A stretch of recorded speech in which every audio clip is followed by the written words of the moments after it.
한 장의 테이프가 18년 만에 돌아왔습니다. 파출소 증거품 보관함 구석에서 먼지를 뒤집어 쓴 채 잠들어 있었습니다. 누군가 녹음 버튼을 눌렀던 1999년 그날 밤 목소리들이 그대로 남아 있었습니다. 하지만 그 목소리의 주인은 이미 사라진 뒤였습니다. 세 사람이 각각 다른 시간 다른 장소를 말했습니다. 그중 누구의 기억이 진실일까요? 1999년 여름 21살 대학생이 강릉 정동진 해변에서 흔적도 없이 사라졌습니다. 그리고 18년 후 낡은 워크맨 속 테이프 하나가 모든 것을 뒤흔들었습니다. 이야기 시작 전에 구독과 좋아요는 채널을 운영하는 데 큰 도움이 됩니다. 감사합니다. 1999년 8월 6일 금요일 오후 2시 서울 신촌의 한 대학교 정문 앞이 붐볐습니다. 여름방학을 맞아 MT를 떠나는 대학생들로 가득했습니다. 경영학과 2학년 학생들 23명이 강릉행 전세버스에 몸을 실었습니다. 그 중에는 이수진 양도 있었습니다. 21살의 수진 양은 키가 163cm 정도였고 긴 생머리를 하나로 묶고 있었습니다. 그날 그녀는 흰색 티셔츠에 청바지를 입고 있었습니다. 어깨에는 작은 베이지색 크로스백을 메고 있었습니다. 수진 양은 부산 출신이었습니다. 고등학교를 졸업하고 서울로 올라와 대학에 입학했습니다. 성격이 조용하고 차분한 편이었습니다. 친구들 사이에서는 말수가 적지만 한번 친해지면 잘 챙겨주는 스타일로 알려져 있었습니다. 학업 성적도 우수한 편이었습니다. 장학금을 받으며 학교를 다녔습니다. 아르바이트도 병행하고 있었습니다. 신촌의 한 카페에서 주말마다 일했습니다. 부모님께 경제적 부담을 덜어드리고 싶다는 마음이 컸습니다. 그날 오후 3시 버스가 출발했습니다. 목적지는 강릉 정동진이었습니다. 학생들은 설레는 마음으로 차창 밖을 바라봤습니다. 노래를 부르고 이야기를 나누며 시간을 보냈습니다. 수진 양은 친한 친구 2명과 함께 버스 뒷좌석에 앉아 있었습니다. 같은 과 친구인 김민지 양과 박소연 양이었습니다. 셋은 입학 동기였고 한 학기 내내 같은 수업을 들으며 가까워졌습니다. 버스는 영동고속도로를 달렸습니다. 중간에 휴게소에서 한번 쉬었습니다. 학생들은 간식을 사고 화장실을 다녀왔습니다. 수진 양도 친구들과 함께 휴게소를 둘러봤습니다. 아이스크림을 하나 사서 먹었습니다. 다시 버스에 올라타 강릉을 향해 달렸습니다. 해가 서쪽으로 기울어가고 있었습니다. 오후 6시 30분경 버스가 강릉에 도착했습니다. 정동진 해변 근처의 한 펜션이었습니다. 2층짜리 건물로 바다가 바로 보이는 위치였습니다. 학생들은 짐을 풀고 방을 배정받았습니다. 남학생 방과 여학생 방이 나뉘었습니다. 수진 양은 민지 양, 소연 양과 함께 2층 구석방을 썼습니다. 방문을 열면 바다가 한눈에 들어왔습니다. 저녁 7시 학생들이 모두 펜션 앞마당에 모였습니다. 바비큐 준비가 시작됐습니다. 숯불을 피우고 고기를 구웠습니다. 음료수와 맥주도 준비됐습니다.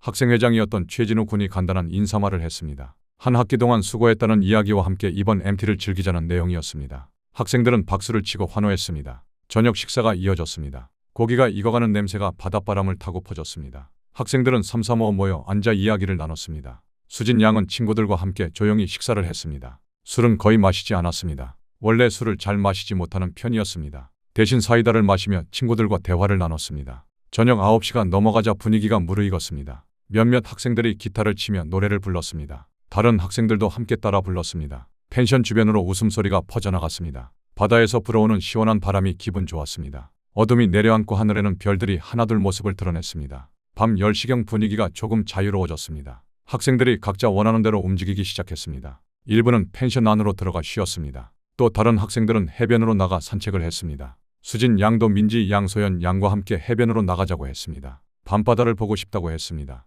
셋은 슬리퍼를 신고 펜션을 나섰습니다. 펜션에서 해변까지는 약 100m 정도였습니다. 좁은 길을 따라 내려가면 바로 모래사장이 나왔습니다. 가로등이 몇 개 있었지만 불빛은 약했습니다. 달빛과 별빛이 더 밝았습니다. 세 사람은 모래사장을 걸었습니다. 파도 소리가 크게 들렸습니다. 바닷물이 밀려왔다 빠져나가기를 반복했습니다. 밤 11시 수진 양이 친구들에게 말했습니다. 잠깐 혼자 좀 걸을게, 너희는 먼저 들어가 있어. 민지 양이 걱정스러운 표정으로 물었습니다. 혼자 괜찮아, 같이 있을게. 수진 양은 괜찮다고 손을 흔들었습니다. 좀 생각할 게 있어서 조금만 있다가 갈게. 소연 양도 불안한 듯 물었습니다. 너무 오래 있지는 마, 위험할 수도 있어. 수진 양은 알겠다고 대답했습니다. 금방 갈게, 걱정하지 마. 민지 양과 소연 양은 먼저 펜션으로 돌아갔습니다. 수진 양은 혼자 해변에 남았습니다. 모래사장 끝쪽으로 천천히 걸어갔습니다. 파도가 발끝을 적셨습니다. 차가운 느낌이 올라왔습니다. 그녀는 잠시 멈춰서서 바다를 바라봤습니다. 어둠 속에서 파도만 하얗게 부서지고 있었습니다. 그것이 이수진 양을 본 마지막 순간이었습니다. 친구들이 본 마지막 모습이었습니다. 그 이후 그녀는 어디로도 돌아오지 않았습니다. 다음날 8월 7일 토요일 아침 7시 민지 양이 먼저 잠에서 깼습니다. 옆을 보니 소연 양은 자고 있었습니다. 하지만 수진 양의 자리는 비어 있었습니다. 이불도 개지지 않은 상태였습니다. 민지 양은 이상하다는 생각이 들었습니다. 혹시 아침 일찍 산책을 나간 걸까, 아니면 화장실에 간 걸까? 민지 양은 소연 양을 깨웠습니다. 수진이 안 보여. 소연 양도 눈을 비비며 일어났습니다. 방 안을 둘러봤지만 수진 양은 없었습니다. 가방도 그대로 있었습니다. 휴대폰도 침대 옆에 놓여 있었습니다. 이상했습니다. 요즘 대학생들이 휴대폰 없이 어디를 간다는 건 흔한 일이 아니었습니다. 두 사람은 펜션 이곳저곳을 찾아다녔습니다. 화장실에도 가봤습니다. 거실에도 가봤습니다. 방 마당에도 나가봤습니다. 수진 양은 어디에도 없었습니다. 다른 방 친구들에게도 물어봤습니다. 수진이 봤어. 아무도 보지 못했다고 했습니다. 불안감이 커지기 시작했습니다. 아침 8시 학생회장 최진우 군에게 알렸습니다. 수진이가 아침부터 안 보여요. 어젯밤에 해변에 갔었는데 돌아온 것 같지 않아요. 진우 군은 심각하게 받아들였습니다. 남학생 몇 명과 함께 해변으로 나갔습니다. 모래사장을 샅샅이 뒤졌습니다. 수진 양의 이름을 크게 불렀습니다. 대답은 없었습니다. 펜션 주인에게도 물어봤습니다. 혹시 여학생 한 명 보셨어요? 밤에 나갔다가 안 들어온 것 같은데요.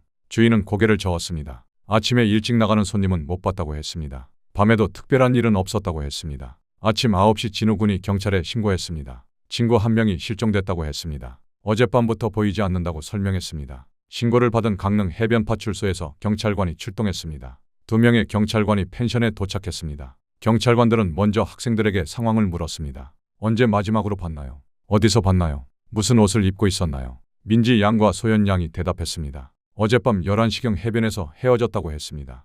혼자 좀 더 있겠다고 해서 먼저 들어왔다고 설명했습니다. 흰색 티셔츠와 청바지 차림이었다고 했습니다. 경찰관들이 해변으로 나갔습니다. 모래사장을 따라 걸으며 주변을 살폈습니다. 특별한 흔적은 보이지 않았습니다. 발자국들이 여기저기 남아 있었지만 파도에 씻겨 나간 것들도 많았습니다. 어느 것이 수진 양의 발자국인지 구분할 수 없었습니다. 경찰관 중 한 명이 무전으로 본서에 연락했습니다. 대학생 실종 사건이라고 보고했습니다. 추가 인력이 필요하다고 요청했습니다. 곧 강릉경찰서에서 형사 2명이 더 도착했습니다. 그중 한 명이 박철수 형사였습니다. 당시 42살로 강력계에서 10년 넘게 일한 베테랑이었습니다. 박 형사는 체계적으로 상황을 파악하기 시작했습니다. 먼저 펜션에 머물던 학생 전원의 명단을 확보했습니다. 각자 어젯밤 몇 시에 무엇을 했는지 기록했습니다. 수진 양과 가까운 친구들을 중점적으로 조사했습니다. 특별한 고민이 있었는지 최근에 이상한 점은 없었는지 물었습니다. 민지 양은 수진 양이 평소와 다름없었다고 했습니다. 특별히 우울해하거나 힘들어하는 모습은 없었다고 증언했습니다. 소연 양도 같은 말을 했습니다. 오히려 MT 오기 전에는 즐거워하는 것 같았다고 했습니다. 바다 보러 가는 게 기대된다고 말했었다고 했습니다. 오후 1시 수진 양의 부모님께 연락이 갔습니다. 부산에 계신 부모님은 청천벽력 같은 소식에 당황했습니다. 아버지 이종철 씨와 어머니 박영숙 씨는 곧바로 차를 몰고 강릉으로 올라왔습니다. 오후 5시경 펜션에 도착했습니다. 어머니는 울음을 참지 못했습니다. 우리 수진이가 어디 갔어요? 찾아주세요. 박 형사는 부모님을 안심시키려 노력했습니다. 최선을 다해 찾고 있다고 말했습니다. 분명히 찾을 것이라고 약속했습니다. 하지만 속으로는 불안했습니다. 이미 거의 20시간이 지났습니다. 실종 초기 몇 시간이 가장 중요한데 골든타임이 지나가고 있었습니다. 그날 저녁부터 본격적인 수색이 시작됐습니다. 강릉경찰서에서 추가 인력이 투입됐습니다. 해안경비대도 합류했습니다. 해변을 따라 수킬로미터를 수색했습니다. 바위 뒤 방파제 근처 선착장까지 모든 곳을 뒤졌습니다. 밤새도록 수색이 이어졌습니다. 손전등을 들고 어둠 속을 헤맸습니다. 수진 양의 이름을 부르는 소리가 밤 공기를 가득 채웠습니다. 하지만 아무런 응답도 없었습니다. 다음날 8월 8일 일요일 아침 수색 범위가 넓어졌습니다. 해변뿐 아니라 주변 산과 마을까지 확대됐습니다. 혹시 길을 잃고 헤맨 것은 아닐까 하는 가능성도 고려했습니다. 경찰견까지 동원됐습니다. 수진 양의 옷에서 냄새를 맡은 경찰견이 주변을 수색했습니다. 하지만 특별한 흔적을 찾지 못했습니다. 오후 2시 박 형사는 펜션 주변을 다시 한번 꼼꼼히 살폈습니다. 혹시 놓친 단서가 있을지 모른다는 생각에서였습니다. 펜션에서 해변으로 가는 길을 따라 걸었습니다. 풀숲을 헤치고 들여다봤습니다. 아무것도 없었습니다. 그때 한 가지 이상한 점을 발견했습니다. 펜션 옆 공터에 차 한 대가 세워져 있었습니다. 낡은 봉고차였습니다. 펜션 것도 아니고 손님 차도 아니었습니다. 주인에게 물었습니다. 저 차는 뭐죠? 주인은 잘 모르겠다고 했습니다. 며칠 전부터 저기 세워져 있었다고 했습니다. 누구 차인지는 모른다고 했습니다. 박 형사는 차량 번호를 확인했습니다. 본서에 조회를 요청했습니다. 곧 결과가 나왔습니다. 차량 소유주는 강릉 시내에 사는 50대 남성이었습니다. 이름은 한태식이었습니다. 직업은 건설 일용직이었습니다. 경찰이 그를 찾아갔습니다. 한태식 씨는 강릉 시내의 한 단독주택에 혼자 살고 있었습니다. 경찰이 문을 두드리자 그가 나왔습니다. 인상은 평범했습니다. 키는 170cm 정도 마른 체격이었습니다. 경찰이 물었습니다. 펜션 근처에 차를 세워둔 이유가 뭡니까? 한 씨는 당황하는 기색 없이 대답했습니다. 일 때문에 그쪽에 갔다가 차를 두고 왔다고 했습니다. 술을 마셔서 운전을 못하고 택시를 타고 왔다고 설명했습니다. 경찰이 다시 물었습니다. 8월 6일 금요일 밤 어디 계셨습니까? 한 씨는 집에 있었다고 했습니다. 저녁을 먹고 텔레비전을 보다가 잤다고 했습니다. 증명할 수 있냐고 물으니 혼자 사니까 증명은 어렵다고 했습니다. 경찰은 한 씨의 알리바이를 확인하기 시작했습니다. 그날 밤 정말 집에 있었는지 주변 사람들에게 물어봤습니다. 이웃들은 잘 모르겠다고 했습니다. 특별히 본 것도 없고 들은 것도 없다고 했습니다. 한 씨의 전과 기록도 조회했습니다. 10년 전 폭행죄로 벌금형을 받은 것 외에는 없었습니다. 박 형사는 한 씨를 계속 주시했습니다. 뭔가 석연치 않은 느낌이 들었습니다. 하지만 확실한 증거가 없었습니다. 그를 구속할 만한 이유도 없었습니다. 일단은 참고인으로 분류하고 계속 조사하기로 했습니다. 한편 중요한 목격자가 나타났습니다. 첫 번째 목격자는 펜션에서 약 500m 떨어진 곳에 사는 주민이었습니다. 60대 남성으로 이름은 김영수였습니다. 그는 8월 6일 밤 11시 30분경 자신의 집 앞을 지나가는 젊은 여성을 봤다고 했습니다. 경찰이 자세히 물었습니다. 어떻게 생긴 여성이었습니까? 김 씨는 기억을 더듬었습니다. 키는 중간 정도였고 머리가 길었다고 했습니다. 옷은 정확히 기억나지 않지만 밝은 색이었던 것 같다고 했습니다. 혼자였나요? 네, 혼자 걷고 있었다고 했습니다. 어느 방향으로 갔나요? 마을 쪽으로 올라가는 것 같았다고 했습니다. 이 증언은 중요했습니다. 수진 양이 해변에서 마을 쪽으로 이동했을 가능성을 보여줬습니다. 하지만 김 씨가 본 여성이 정말 수진 양이었는지는 확실하지 않았습니다. 어두웠고 거리도 좀 있었습니다. 확신할 수는 없다고 김 씨도 말했습니다. 두 번째 목격자는 해변 근처 편의점 주인이었습니다. 40대 여성으로 이름은 최순이었습니다. 그녀는 8월 6일 밤 자정 무렵 편의점에 손님이 한 명 왔었다고 했습니다. 젊은 여성이었는데 물을 하나 샀다고 했습니다. 어떤 모습이었나요? 최 씨는 말했습니다. 긴 머리에 흰색 티셔츠를 입고 있었다고 했습니다. 표정이 좀 불안해 보였다고 했습니다. 무언가 걱정하는 듯한 얼굴이었다고 했습니다. 혼자였나요? 네, 혼자 왔다가 혼자 나갔다고 했습니다. 어느 방향으로 갔나요? 해변 반대쪽 도로 쪽으로 갔던 것 같다고 했습니다. 이 증언도 의미가 있었습니다. 수진 양이 자정까지는 살아 있었을 가능성을 보여줬습니다. 그리고 어딘가로 이동하려는 의도가 있었을 수도 있다는 추측을 낳았습니다. 하지만 역시 확실하지는 않았습니다. 최 씨도 당시 확실하게 얼굴을 본 것은 아니라고 했습니다. 세 번째 목격자는 택시기사였습니다. 50대 남성으로 이름은 박민수였습니다. 그는 8월 7일 새벽 1시경 정동진 해변 근처에서 젊은 여성을 태웠다고 했습니다. 어디로 가고 싶다고 했나요? 강릉역이라고 했다고 박 씨는 증언했습니다. 그 여성의 모습은 어땠나요? 박 씨가 말했습니다. 머리가 길었고 조용했다고 했습니다. 말이 거의 없었다고 했습니다. 뒷자리에 앉아서 창밖만 보고 있었다고 했습니다. 옷차림은 기억나지 않는다고 했습니다. 강릉역에서 내렸나요? 네, 역 앞에서 내렸다고 했습니다. 이 증언은 가장 결정적이었습니다. 만약 이것이 사실이라면 수진 양은 스스로 어딘가로 떠났을 가능성이 높았습니다. 가출이나 실종이 아니라 자발적인 이탈일 수 있었습니다. 하지만 문제가 있었습니다. 세 증언이 모두 달랐습니다. 김영수 씨는 밤 11시 30분 마을 쪽으로 올라가는 여성을 봤다고 했습니다. 최순희 씨는 자정 무렵 편의점에 온 여성을 봤다고 했습니다. 박민수 씨는 새벽 1시 택시를 탄 여성을 봤다고 했습니다. 시간도 장소도 모두 달랐습니다. 이 중 어느 것이 진실일까요? 아니면 모두 다른 사람을 본 것일까요? 박 형사는 혼란스러웠습니다. 목격자들을 다시 불러 교차 확인을 했습니다. 하지만 각자의 진술은 바뀌지 않았습니다. 자신이 본 것이 확실하다고 주장했습니다. 경찰은 CCTV를 찾기 시작했습니다. 하지만 1999년 당시 강릉은 지금처럼 CCTV가 많지 않았습니다. 특히 해변 근처는 거의 없었습니다. 편의점에는 CCTV가 한 대 있었습니다. 하지만 화질이 좋지 않았습니다. 자정 무렵 한 사람이 들어오는 모습이 희미하게 보였습니다. 하지만 얼굴을 확인할 수 없었습니다. 키와 체형만 대략 짐작할 수 있었습니다. 수진 양일 수도 있고 아닐 수도 있었습니다. 강릉역 근처도 확인했습니다. 역 입구에 CCTV가 한 대 있었습니다. 새벽 1시부터 2시 사이에 영상을 확인했습니다. 몇 명이 오가는 모습이 보였습니다. 하지만 수진 양으로 확실하게 식별되는 사람은 없었습니다.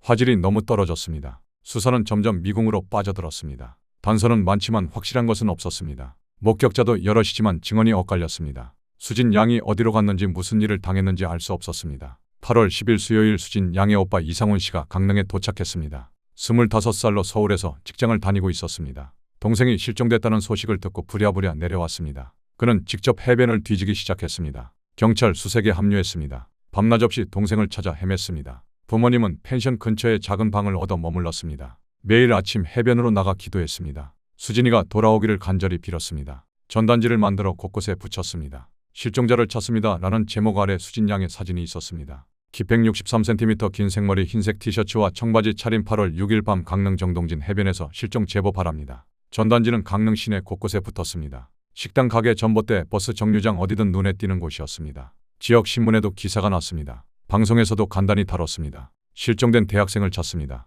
시민 여러분의 제보를 기다립니다. 제보 전화가 몇 통 들어왔습니다. 비슷한 여성을 봤다는 내용이었습니다. 경찰이 하나하나 확인했습니다. 하지만 모두 다른 사람이었습니다. 착각이거나 오인이었습니다. 실망스러웠습니다. 8월 중순이 지나갔습니다. 여전히 수진 양의 행방은 묘연했습니다. 수색 인력은 점차 줄어들었습니다. 다른 사건들이 계속 발생했습니다. 경찰 인력을 계속 이 사건에만 투입할 수 없었습니다. 박 형사와 몇 명의 형사들만 남아 계속 수사했습니다. 한태식 씨는 계속 주시 대상이었습니다. 그의 알리바이는 여전히 불확실했습니다. 하지만 그를 연결할 물적 증거는 없었습니다. 그의 차를 압수해 조사했습니다. 실내를 샅샅이 뒤졌습니다. 혈흔이나 섬유 같은 흔적을 찾았습니다. 아무것도 나오지 않았습니다. 깨끗했습니다. 한 씨의 집도 수색했습니다. 영장을 발부받아 정식으로 들어갔습니다. 방과 거실, 창고까지 모든 곳을 뒤졌습니다. 역시 특별한 것은 없었습니다. 수진 양과 연관된 물건은 하나도 없었습니다. 한 씨는 억울하다고 항변했습니다. 자신은 아무 짓도 안 했다고 했습니다. 9월이 왔습니다.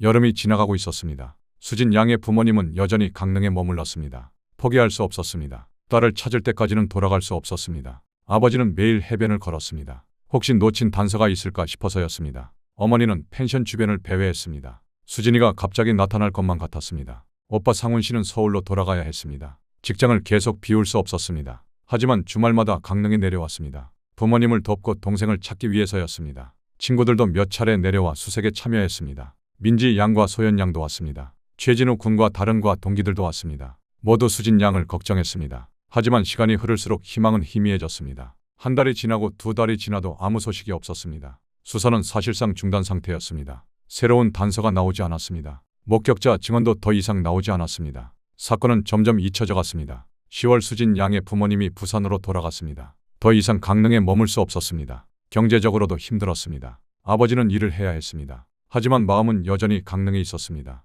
매일 딸을 생각했습니다. 밤마다 꿈에 나타났습니다. 박 형사는 혼자 사건을 계속 파고들었습니다. 퇴근 후에도 사건 파일을 들여다봤습니다. 목격자 증언을 반복해서 읽었습니다. 뭔가 놓친 게 있을 것 같았습니다. 하지만 찾을 수 없었습니다. 답답했습니다. 연말이 다가왔습니다. 1999년이 저물어갔습니다. 수진 양 실종 사건은 미제로 남았습니다. 정식으로 미제 사건으로 분류됐습니다. 적극적인 수사는 중단됐습니다. 하지만 파일은 남았습니다. 언젠가 새로운 단서가 나오기를 기다리며 2000년이 밝았습니다. 새로운 천년이 시작됐습니다. 하지만 수진 양의 가족에게는 의미 없는 시간이었습니다. 딸이 없는 새해였습니다. 명절도 생일도 모두 슬펐습니다. 빈자리가 너무 컸습니다. 부모님은 가끔 강릉에 갔습니다. 딸이 사라진 그 해변에 섰습니다. 파도 소리를 들으며 기도했습니다. 언젠가는 진실을 알게 되기를 바랐습니다. 오빠 상훈 씨도 시간 날 때마다 강릉에 갔습니다. 동생을 잊지 않으려 노력했습니다. 박 형사는 다른 사건들을 맡았습니다. 하지만 수진 양 사건을 완전히 잊지는 못했습니다. 가끔 파일을 꺼내 다시 봤습니다. 새로운 수사 기법이 나올 때마다 적용해 볼 수 있을까 생각했습니다. 하지만 물적 증거가 없었습니다. 비교할 것이 없었습니다. 2001년, 2002년, 2003년 시간은 계속 흘렀습니다. 세상은 빠르게 변했습니다. 휴대폰이 보편화됐습니다. 인터넷이 일상이 됐습니다. CCTV가 곳곳에 설치됐습니다. 하지만 1999년의 그날 밤은 여전히 어둠 속이었습니다. 수진 양의 친구들도 졸업했습니다. 사회에 나가 일을 시작했습니다. 민지 양은 회사원이 됐습니다. 소연 양은 대학원에 진학했습니다. 하지만 둘 다 수진 양을 잊지 않았습니다. 가끔 만나 그녀를 추억했습니다. 그때 우리가 뭔가 다르게 했더라면 혼자 두지 말았어야 했는데. 2005년 박 형사가 경위로 진급했습니다. 여전히 강릉경찰서에서 근무했습니다. 수진 양 사건 파일도 여전히 그의 책상 한쪽에 있었습니다. 두꺼운 파일이었습니다. 수많은 조서와 사진 지도가 들어 있었습니다. 하지만 결론은 없었습니다. 2007년 수진 양의 어머니가 병을 얻었습니다. 우울증이 깊어졌습니다. 딸을 잃은 슬픔을 견디지 못했습니다. 병원 치료를 받기 시작했습니다. 아버지도 많이 늙었습니다. 얼굴에 주름이 깊어졌습니다. 머리가 하얗게 샜습니다. 2010년 강릉 해변파 출소가 이전 계획을 세웠습니다. 건물이 낡았습니다. 새 건물을 짓기로 했습니다. 하지만 예산 문제로 미뤄졌습니다. 몇 년간 계속 연기됐습니다. 2015년 마침내 이전 계획이 확정됐습니다. 새 파출소 건물이 완공됐습니다. 오래된 파출소를 비우기 시작했습니다. 서류와 비품을 옮겼습니다. 증거품 보관함도 정리했습니다. 증거품 보관함에는 오래된 물건들이 쌓여 있었습니다. 미제 사건의 증거들이었습니다. 주인을 찾지 못한 유실물들이었습니다. 먼지가 수북했습니다. 담당자가 하나하나 확인하며 목록을 작성했습니다.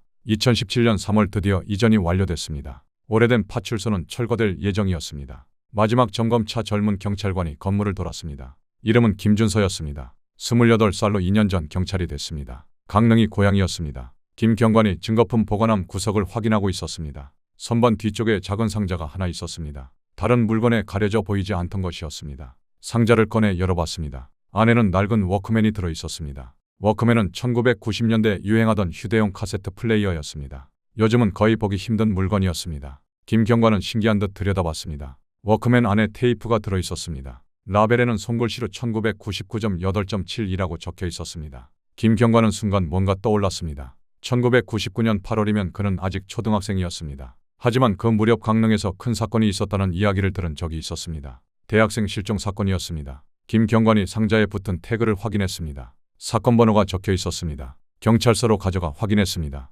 컴퓨터로 사건 번호를 검색했습니다. 이수진 실종 사건이 나왔습니다. 1999년 8월 7일 신고 접수 미제 사건. 김 경관은 박철수 경위를 찾아갔습니다. 박 경위는 이제 50대 중반이 됐습니다. 정년을 몇 년 앞두고 있었습니다. 여전히 강력계에서 일하고 있었습니다. 경위님 이거 아세요? 김 경관이 워크맨을 보여줬습니다. 박 경위의 얼굴이 굳었습니다. 어디서 났어? 파출소 증거품 보관함이요. 구석에 있었습니다. 박 경위는 워크맨을 받아 들었습니다. 손이 떨렸습니다. 18년 전 그 사건이었습니다. 아직도 생생했습니다. 풀지 못한 숙제였습니다. 이걸 어떻게 놓쳤지? 박 경위가 중얼거렸습니다. 당시에도 증거품을 수집했는데 이게 왜 파출소에만 있었을까? 아마 초동수사 때 수집했다가 본서로 옮기지 못한 것 같았습니다. 담당자가 바뀌면서 누락된 것으로 보였습니다. 박 경위는 즉시 테이프를 재생할 장비를 찾았습니다. 경찰서에는 워크맨이 없었습니다. 요즘은 쓰지 않는 장비였습니다. 중고 가게를 뒤져 겨우 하나를 구했습니다. 테이프를 넣고 재생 버튼을 눌렀습니다. 처음에는 잡음만 들렸습니다. 쉬익 거리는 소리가 계속됐습니다. 그러다 갑자기 목소리가 들렸습니다. 여자 목소리였습니다. 떨리는 목소리였습니다. 저 이수진입니다. 1999년 8월 6일 지금 밤 11시 30분쯤 돼요. 혹시 모를 일이 있을 것 같아서 이렇게 녹음을 남깁니다. 박경희는 숨을 멈췄습니다. 수진 양의 목소리였습니다. 18년 만에 들려오는 목소리였습니다. 테이프는 계속됐습니다. 오늘 MT 와서 친구들이랑 해변에 갔어요. 그런데 이상한 남자가 저한테 말을 걸었어요. 처음에는 길을 물어보는 줄 알았는데 자꾸 따라오는 거예요. 무서워서 친구들한테 갔는데 그 남자가 멀리서 계속 저를 보고 있었어요. 박경희는 테이프에 귀를 바짝 댔습니다. 주변이 조용해졌습니다. 모두가 숨을 죽이고 들었습니다. 친구들은 먼저 들어갔어요. 저는 혼자 좀 더 있었어요. 그 남자가 또 나타났어요. 아까 그 사람이에요. 이번에는 가까이 왔어요. 말을 걸었어요. 혼자 뭐 하냐고 위험하다고 자기가 바래다 주겠다고 했어요. 수진 양의 목소리가 더 떨렸습니다. 호흡이 거칠어졌습니다. 저는 괜찮다고 했어요. 혼자 갈 수 있다고 했어요. 그런데 그 남자가 자꾸 따라와요. 무서워요. 지금 마을 쪽으로 올라가고 있어요. 사람 있는 데로 가려고요. 이 녹음을 누가 들으실지 모르겠지만 혹시 제가 무슨 일을 당하면 이 남자 때문이에요. 잠시 침묵이 흘렀습니다. 그리고 다시 목소리가 들렸습니다. 남자 특징을 말할게요. 키는 170 정도요. 마른 편이에요. 머리는 짧아요. 옷은 어두운 색 티셔츠에 청바지요. 나이는 50 정도 돼 보여요. 목소리가 좀 걸걸해요. 담배 냄새가 나요. 다시 침묵이었습니다. 숨소리만 들렸습니다. 그리고 갑자기 다른 소리가 들렸습니다. 남자 목소리였습니다. 야, 너 뭐 하는 거야? 누구한테 전화하는 거야? 수진 양의 놀라는 소리가 들렸습니다. 아, 아니에요. 그냥 녹음 좀. 테이프가 툭 끊겼습니다. 거기서 녹음이 멈췄습니다. 더 이상 아무 소리도 나오지 않았습니다. 박경희는 테이프를 멈췄습니다. 얼굴이 창백했습니다. 18년 전 그날 밤 수진 양이 남긴 마지막 기록이었습니다. 그녀가 누구에게 쫓기고 있었는지 누가 그녀를 위협했는지 모두 담겨 있었습니다. 박경희는 즉시 사건을 재수사하기로 했습니다. 상부에 보고했습니다. 미제 사건 재조사 승인을 받았습니다. 전담팀이 꾸려졌습니다. 박경희가 팀장을 맡았습니다. 김준석 경관도 포함됐습니다. 가장 먼저 한 일은 테이프 분석이었습니다.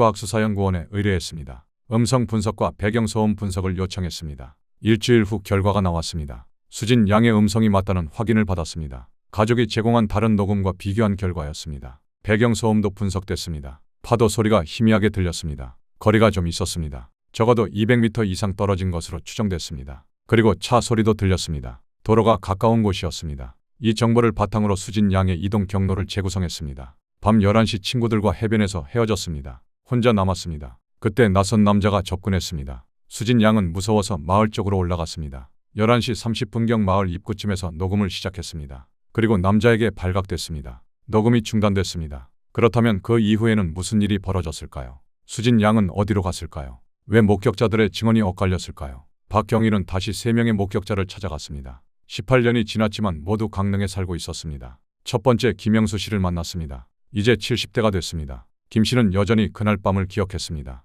젊은 여성이 마을 쪽으로 올라가는 것을 봤다고 했습니다. 박경희가 물었습니다. 혼자였습니까? 김 씨가 고개를 갸웃했습니다. 그러고 보니 뒤에 누가 더 있었던 것 같기도 해요. 정확히는 모르겠어요. 어두웠으니까요. 두 번째 최순희 씨를 만났습니다. 여전히 편의점을 운영하고 있었습니다. 그날 밤 자정 무렵 여성이 물을 샀다고 했습니다. 박경희가 다시 물었습니다. 정말 확실합니까? 최 씨는 확신이 서지 않는 표정이었습니다. 비슷한 사람이었던 것 같은데 얼굴을 정확히 본 건 아니에요. 세 번째 박민수 씨를 만났습니다. 아직도 택시를 운전하고 있었습니다. 새벽 1시경 여성을 강릉역까지 태웠다고 했습니다. 박경희가 강하게 물었습니다. 정말 그 여성이 이수진 씨였습니까? 박 씨는 머뭇거렸습니다. 잘 모르겠어요. 당시에는 그런 줄 알았는데 지금 생각해보니 확실하지 않네요. 세 사람 모두 확신이 없었습니다. 18년이 지난 기억이었습니다. 그날 밤 비슷한 여성들을 본 것일 수도 있었습니다. 아니면 다른 날의 기억과 섞인 것일 수도 있었습니다. 박경희는 다른 방향으로 접근했습니다. 테이프에 나온 남자를 찾기 시작했습니다. 키 170cm, 마른 체형, 50대, 짧은 머리, 어두운 옷, 걸걸한 목소리, 담배 냄새. 당시 용의자였던 한태식 씨가 떠올랐습니다. 그의 인상착의가 비슷했습니다. 박경희는 한 씨를 찾기 시작했습니다. 하지만 그는 이미 강릉에 없었습니다. 몇 년 전 다른 지역으로 이사 갔다고 했습니다. 주소를 추적했습니다. 한 씨는 충청도의 한 작은 도시에 살고 있었습니다. 박경희와 김경관이 찾아갔습니다. 한 씨는 이제 60대 후반이었습니다. 건강이 좋지 않아 보였습니다. 경찰이 찾아오자 놀라는 표정이었습니다. 왜 오셨습니까? 박경희가 말했습니다. 1999년 이수진 실종 사건 기억하시죠? 한 씨의 얼굴이 굳었습니다. 그게 아직도요. 전 아무 짓도 안 했다니까요. 박경희가 테이프를 들려줬습니다. 수진 양의 목소리가 흘러나왔습니다. 한 씨는 듣고 있었습니다. 얼굴이 점점 창백해졌습니다. 테이프가 끝나자 박경희가 물었습니다. 이 목소리가 당신을 지목하고 있습니다. 그날 밤 당신이 그녀를 따라다녔습니까? 한 씨는 고개를 저었습니다. 아니에요. 전 그런 적 없어요. 그날 집에 있었다고요. 하지만 목소리가 떨렸습니다. 식은땀이 났습니다. 박경희는 계속 추궁했습니다. 당신 차가 펜션 근처에 있었습니다. 당신 인상착의가 일치합니다. 더 이상 숨길 수 없습니다. 한 씨는 한참을 침묵했습니다. 그러다 천천히 입을 열었습니다. 그날 밤 저는 해변에 있었습니다. 술을 좀 마시고 바다를 보러 갔어요. 그런데 젊은 여자들이 걷고 있더라고요. 그냥 봤을 뿐이에요. 말을 걸지도 않았어요. 박경희가 다그쳤습니다. 거짓말하지 마세요. 테이프에 다 나와 있습니다. 당신이 그녀를 따라다녔습니다. 위협했습니다. 그 후에 무슨 일을 했습니까? 한 씨는 고개를 저었습니다. 정말 아무것도 안 했어요. 그냥 봤을 뿐이에요. 믿어주세요. 박경희는 한 씨를 연행했습니다. 강릉으로 데려왔습니다. 정식 조사가 시작됐습니다. 한 씨는 계속 부인했습니다. 자신은 수진 양을 해치지 않았다고 했습니다. 그저 우연히 봤을 뿐이라고 했습니다. 하지만 증거가 쌓여갔습니다. 테이프의 음성 분석 결과 테이프에 나온 남자의 목소리와 한 씨의 목소리가 유사하다는 판정이 나왔습니다. 완전히 일치하지는 않지만 배제할 수 없는 수준이었습니다. 한 씨의 과거도 다시 조사됐습니다. 1999년 이전에도 여성을 스토킹한 전력이 있었습니다. 고소까지 가지는 않았지만 경고를 받은 적이 있었습니다. 그는 문제가 있는 사람이었습니다. 검찰은 한 씨를 기소했습니다. 혐의는 실종 및 유기였습니다. 직접적인 살인 증거는 없었지만 정황상 그가 수진 양을 해쳤을 가능성이 높다고 판단했습니다. 재판이 시작됐습니다. 2017년 9월이었습니다. 18년 만에 재판이었습니다. 수진 양의 부모님이 방청석에 앉았습니다. 아버지와 어머니 모두 많이 늙어 있었습니다. 오빠 상훈 씨도 함께 왔습니다. 이제 40이 넘은 나이였습니다. 법정에서 테이프가 재생됐습니다. 수진 양의 목소리가 법정에 울려 퍼졌습니다. 어머니는 눈물을 흘렸습니다. 18년 만에 듣는 딸의 목소리였습니다. 아버지는 주먹을 쥐었습니다. 딸이 얼마나 무서워했을까 생각하니 가슴이 터질 것 같았습니다. 한 씨는 여전히 부인했습니다. 자신은 아무 짓도 하지 않았다고 했습니다. 수진 양이 어디로 갔는지 모른다고 했습니다. 변호사도 증거 부족을 주장했습니다. 테이프만으로는 한 씨가 범인이라고 단정할 수 없다고 했습니다. 재판은 몇 개월간 이어졌습니다. 증인들이 소환됐습니다. 전문가들이 의견을 냈습니다. 검찰과 변호인이 공방을 벌였습니다. 2018년 3월 1심 판결이 나왔습니다. 법원은 한태식에게 징역 15년을 선고했습니다. 재판부는 피고인이 피해자를 스토킹하고 위협한 정황이 명백하다고 판시했습니다. 비록 직접적인 살해 증거는 없지만 피해자가 실종된 것과 피고인의 행위 사이의 인과관계가 인정된다고 했습니다.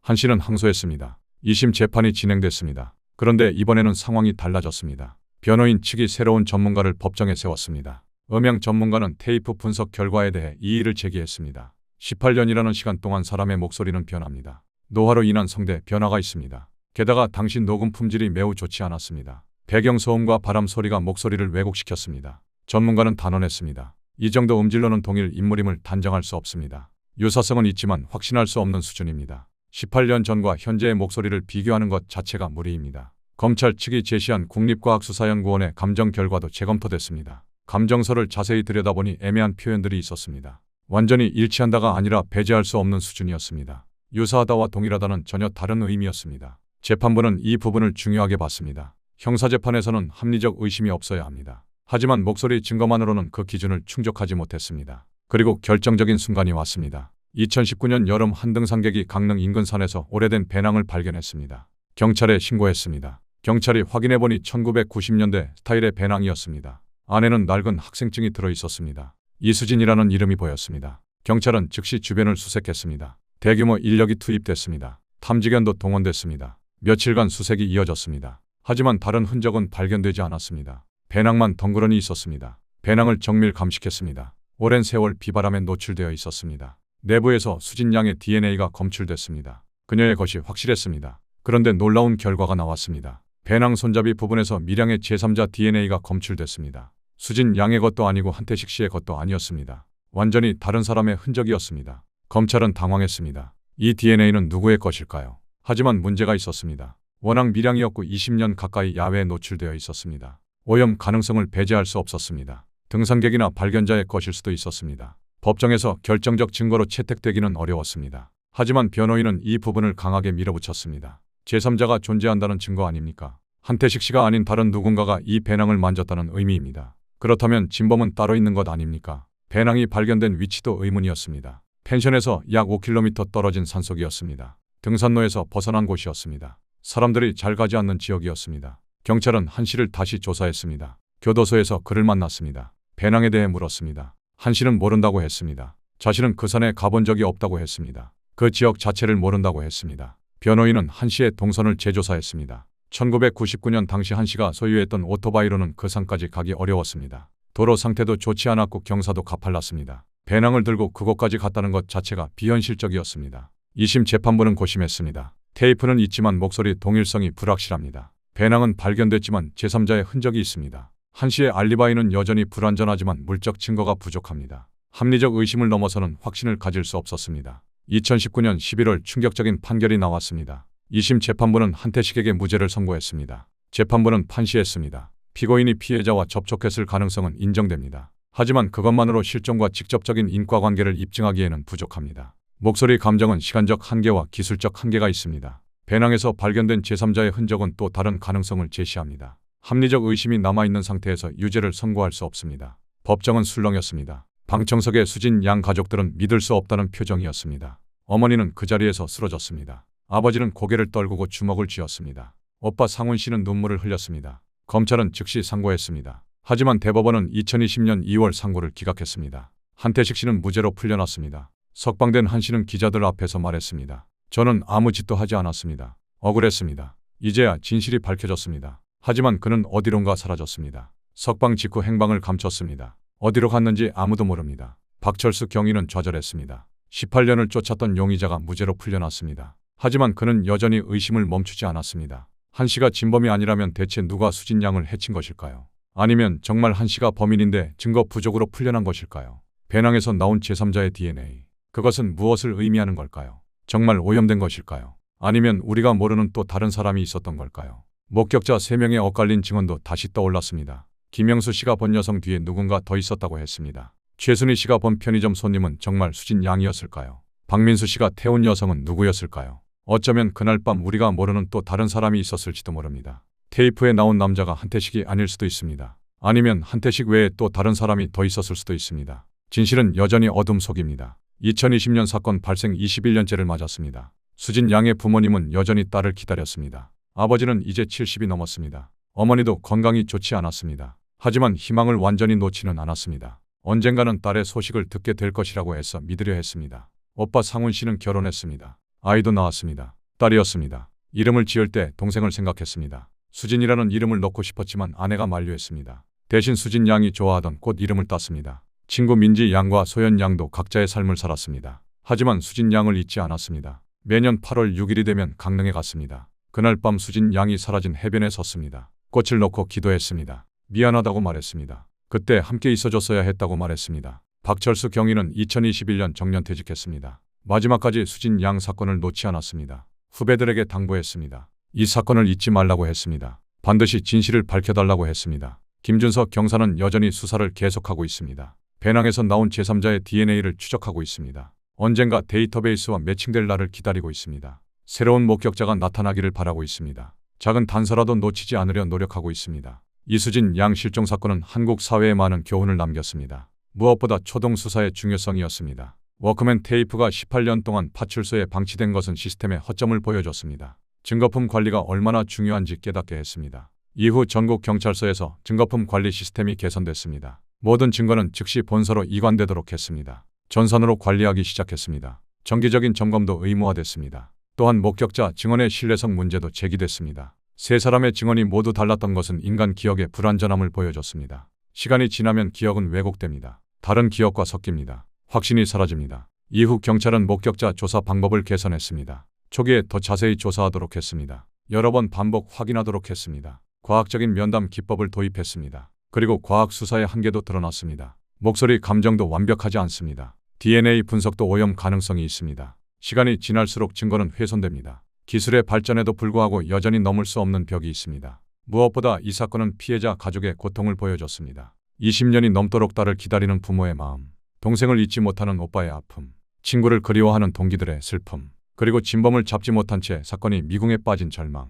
모두 우리 사회가 함께 안아야 할 상처였습니다. 현재도 수사는 계속되고 있습니다. 수진 양의 행방을 찾기 위한 노력은 멈추지 않습니다. 새로운 기술이 개발되면 적용합니다. 작은 제보라도 들어오면 확인합니다. 포기하지 않습니다. 하지만 여전히 가장 중요한 질문들은 답이 없습니다. 이수진 양은 지금 어디에 있을까요? 그녀에게 무슨 일이 벌어진 걸까요? 살아있을까요? 아니면 이미 세상을 떠난 걸까요? 테이프에 나온 남자는 정말 한태식이었을까요? 아니면 우리가 아직 찾지 못한 다른 누군가였을까요? 배낭을 만진 제3자는 누구일까요? 그 사람이 진범일까요? 아니면 단순한 오염이었을까요? 3명의 목격자가 본 여성은 모두 수진 양이었을까요? 아니면 그중 일부는 다른 사람이었을까요? 그날 밤 정동진 해변에서 정확히 무슨 일이 벌어진 걸까요? 진실은 아직도 어둠 속에 있습니다. 언젠가는 답을 찾게 될까요? 수진 양이 어디에 있는지 알게 될까요? 그날까지 우리는 기억해야 합니다. 1999년 여름 강릉 해변에서 사라진 21살 대학생을 잊지 말아야 합니다. 한 장의 테이프가 18년 만에 돌아왔습니다. 하지만 그 테이프는 새로운 질문만 남겼습니다. 그 테이프의 주인은 아직 돌아오지 못했습니다. 진실도 함께 어둠 속에 남아 있습니다. 우리는 그녀를 기다립니다. 그리고 진실을 기다립니다. 언젠가 모든 것이 밝혀지는 날을 간절히 바랍니다. 이 이야기가 우리에게 주는 교훈은 명확합니다. 작은 단서도 소중히 다뤄야 한다는 것, 초기 대응이 얼마나 중요한지, 그리고 시간이 아무리 흘러도 포기하지 말아야 한다는 것입니다. 하지만 동시에 우리는 알아야 합니다. 때로는 모든 노력에도 불구하고 진실이 밝혀지지 않을 수도 있다는 것을, 증거가 충분하지 않을 때 무고한 사람을 처벌해서는 안 된다는 것을, 그리고 그 불확실성 속에서도 계속 진실을 찾아야 한다는 것을, 우리 모두가 서로를 지켜야 합니다. 위험에 처한 사람을 보면 외면하지 말아야 합니다. 작은 관심이 큰 비극을 막을 수 있습니다. 함께 더 안전한 사회를 만들어가야 합니다. 이수진 양의 가족은 여전히 기다리고 있습니다. 딸이 오빠가 친구가 돌아오기를 바라고 있습니다. 우리도 함께 기억해야 합니다. 그녀를 잊지 않아야 합니다. 진범이 누구든 언젠가는 밝혀질 것입니다. 정의는 더딜 수 있지만 결코 사라지지 않습니다. 우리는 포기하지 않을 것입니다.